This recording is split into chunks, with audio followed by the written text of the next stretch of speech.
Jasa hukum yang diberikan advokat merupakan jasa berupa memberikan konsultasi hukum, bantuan hukum, menjalankan kuasa, mewakili, mendampingi, membela, dan melakukan tindakan hukum lain untuk kepentingan hukum klien.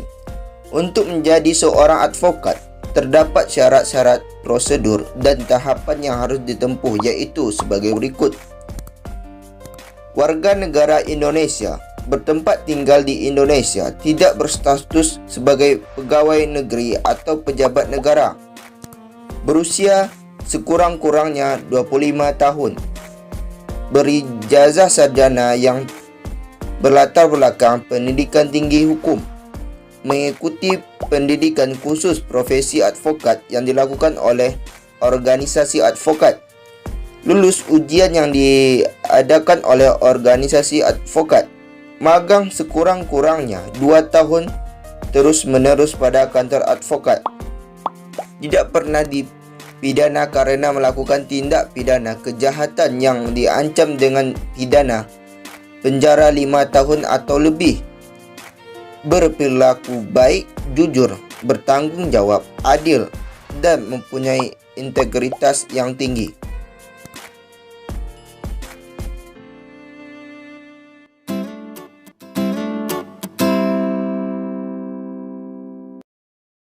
Nama saya Indarwan. Di sini saya akan membahas prosedur mengurus izin advokat. Adapun di antaranya: 1.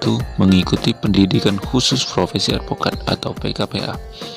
2. Mengikuti ujian profesi advokat atau UPA.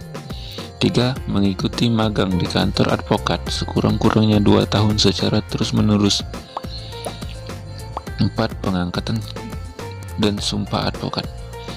Adapun dasar-dasar hukum PKPA diatur dalam pasal 2 ayat 1 Undang-Undang Nomor 18 Tahun 2003 tentang advokat yang berbunyi, yang dapat diangkat sebagai advokat adalah sarjana yang berlatar belakang pendidikan tinggi hukum dan setelah mengikuti pendidikan khusus profesi advokat yang dilaksanakan oleh organisasi advokat. Oleh karena itu, sebagai salah satu syarat yang wajib dipenuhi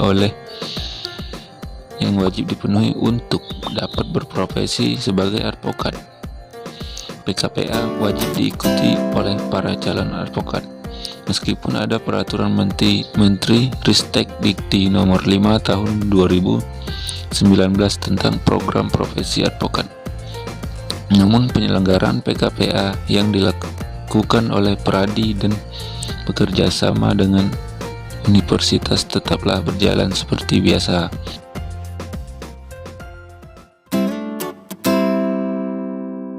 Nama saya Desi Alvina. Baiklah, di sini saya akan menjelaskan tentang syarat-syarat menjadi advokat. Advokat merupakan orang yang berprofesi memberi jasa hukum, baik di dalam maupun luar pengadilan, yang memenuhi persyaratan berdasarkan ketentuan Undang-Undang Advokat. Profesi advokat ini diatur dalam Undang-Undang Nomor 18 Tahun 2003 tentang advokat dan putusan Mahkamah Konstitusi terkait dengan Undang-Undang Nomor 18 Tahun 2003 tentang advokat jasa hukum yang diberikan merupakan jasa berupa memberikan konsultasi hukum, bantuan hukum, menjalankan kuasa, mewakili, mendampingi, membela, dan melakukan tindakan hukum lain untuk kepentingan hukum klien. Untuk menjadi seorang advokat, terdapat syarat-syarat, prosedur, dan tahapan yang harus ditempuh, yaitu sebagai berikut. Yang pertama, warga negara Indonesia dan bertempat tinggal di Indonesia, tidak berstatus sebagai pegawai negeri atau pejabat negara, berusia sekurang-kurangnya 25 tahun, berijazah sarjana yang latar belakang pendidikan tinggi hukum, mengikuti pendidikan khusus profesi advokat yang dilaksanakan oleh organisasi advokat, lulus ujian yang diadakan oleh organisasi advokat, dan magang sekurang-kurangnya 2 tahun terus-menerus pada kantor advokat, tidak pernah dipidana karena melakukan tindak pidana kejahatan yang diancam dengan pidana penjara 5 tahun atau lebih, serta berperilaku baik, jujur, bertanggung jawab, adil, dan mempunyai integritas yang tinggi.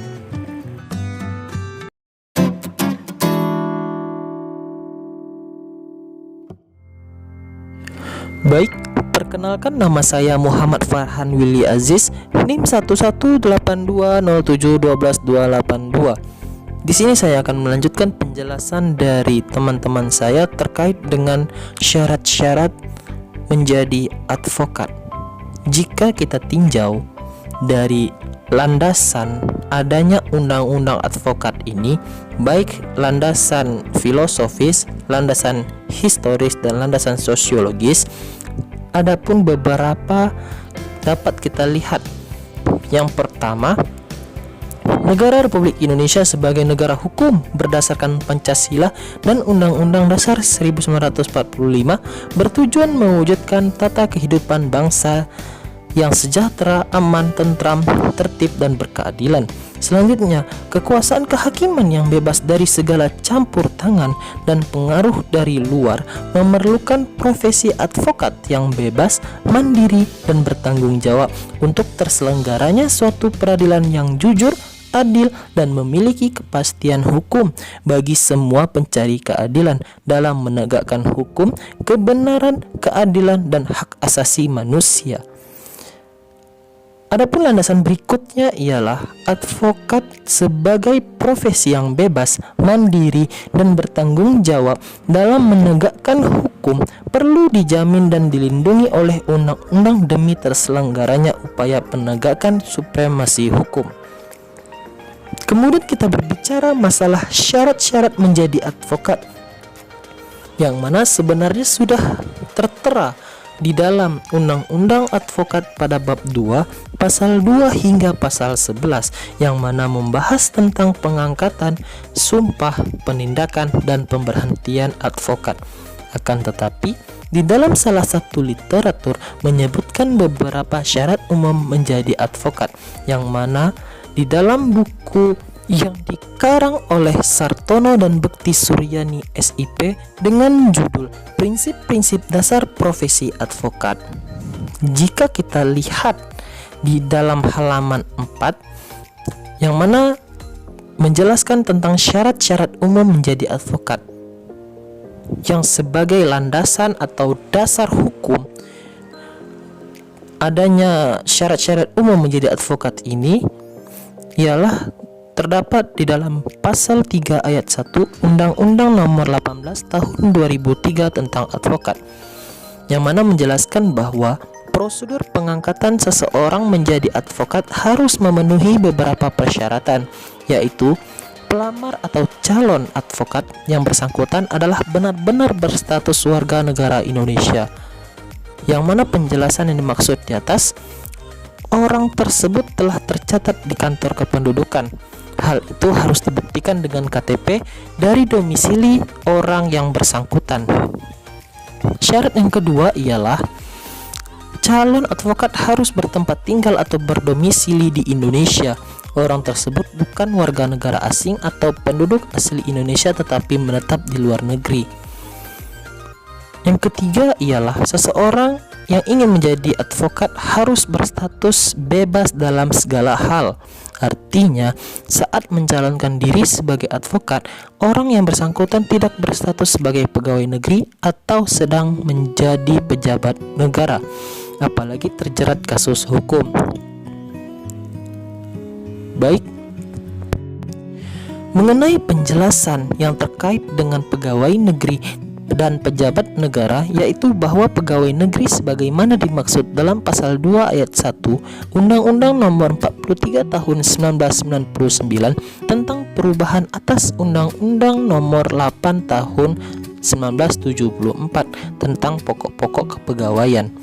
Di dalam pasal 2 ayat 1 tersebut telah ditentukan bahwa pegawai negeri yang dimaksud terdiri dari pegawai negeri sipil, anggota Tentara Nasional Indonesia, dan anggota kepolisian negara Republik Indonesia. Sedangkan di dalam pasal 11 ayat 1 diatur bahwa pejabat negara yang dimaksud dalam pasal 3 ayat 1 huruf C Undang-Undang 18 tahun 2003 terdiri dari presiden dan wakil presiden, ketua, wakil ketua, dan anggota MPR, ketua, wakil ketua, anggota DPR, dan ketua, wakil ketua, ketua muda, dan hakim agung pada Mahkamah Agung, serta ketua, wakil ketua, dan hakim pada semua badan peradilan. Kemudian begitu juga dengan Dewan Pertimbangan Agung, yang mana dulu adanya Dewan Pertimbangan Agung. Kemudian ketua, wakil ketua, dan anggota Badan Pemeriksa Keuangan atau BPK. Kepala Perwakilan Republik Indonesia di luar negeri yang berkedudukan sebagai duta besar luar biasa dan berkuasa penuh. Selanjutnya gubernur dan wakil gubernur, bupati atau wali kota, wakil bupati atau wakil wali kota. Dan yang terakhir ialah pejabat negara lainnya yang ditentukan oleh undang-undang. Syarat yang keempat ialah harus berusia sekurang-kurangnya 25 tahun. Terhitung sejak orang yang bersangkutan mendaftarkan diri sebagai calon advokat ke organisasi advokat tempat penyelenggara rekrutmen advokat tersebut. Syarat berikutnya ialah orang yang bersangkutan tidak pernah melakukan pelanggaran hukum, kemudian memiliki kepribadian yang baik. Nah, setelah terpenuhinya syarat-syarat tersebut berdasarkan pasal 3 ayat 1 Undang-Undang 18 tahun 2003 tentang advokat, tidak semerta-merta langsung seorang calon advokat ini langsung diangkat menjadi advokat. Harus memenuhi kualifikasi tertentu sebagai berikut. Di dalam buku Sartono dan Bekti Suryani ini menjelaskan pada halaman 9 yang pertama ialah berlatar belakang pendidikan tinggi hukum, kemudian pendidikan khusus profesi advokat, kemudian melakukan ujian profesi advokat, mengikuti proses magang di kantor advokat. Selanjutnya yang menjadi kualifikasi yang harus dipenuhi oleh calon advokat ialah adanya pengangkatan advokat setelah terpenuhinya syarat-syarat calon advokat berdasarkan perundang-undangan yang berlaku. Kemudian dilakukannya pengambilan sumpah jabatan advokat sebelum melakukan tugas profesinya sebagai advokat. Baik, saya Muhammad Farhan Wilyaziz bersama rekan-rekan saya Ardiansyah Saputra, Indarwan, dan Desi Elvina mohon pamit undur diri. Akhirul kalam, wabillahi taufik wal hidayah. Wassalamualaikum warahmatullahi wabarakatuh.